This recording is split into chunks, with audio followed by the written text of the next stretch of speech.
తన కోసం ఆలోచించలే. మొన్న ఆసుపత్రి నుంచి డిశ్చార్జ్ అయితే కనీసం ఆయన ఒక ఉండడానికి ఇల్లు కూడా కట్టుకోలే అధ్యక్ష. ఎమ్మెల్యేగా ఉన్నప్పుడు 500 గజాల స్థలంలో కట్టుకున్న ఇంటికి, అదే పడావుబడ్డ ఇంటికి సున్నం వేసుకొని తిరిగి ఆ ఇంటికే పోయి ఉన్నటువంటి ఇవాళ నిజాయితీ మా కేసీఆర్ అధ్యక్ష. ఎర్రవెల్లి ఫామ్ హౌస్ ను ఇంకింత ఎడల్పి చేసుకుంటున్నాడు కేసీఆర్ సారు. కిందట పాత బిల్డింగ్ వడగొట్టించి కొత్తది కట్టుకుంటున్నాడు. రువ్వడి మీద నడుస్తున్నాయి పనులు. ప్రగతి భవన్ అంతా కాకున్నా ఆ లెవెల్లోనే 1 నెంబర్ సవలతులుంటాయట బంగ్లాల. సార్కు ఫామ్ హౌస్ అంటే మస్తు పాయిరం. వల్ల 9 ఏళ్ల కిందట ఎర్రవెల్లి భూమి కొని మంచిగా ఫామ్ హౌస్ కట్టుకున్నాడు. పక్కపోంటి భూమి కూడా కొనేసిండు.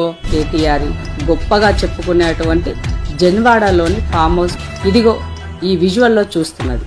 ఇది కవిత గారి ఫామ్ హౌస్ కి సంబంధించిన ఫోటోలు అండి. ఇవన్నీ అన్ని రకరకాల మొక్కలు, రకరకాల స్టోన్లతో నిర్మించిన ఫామ్ హౌస్లు అన్నట్టు ఇవన్నీ.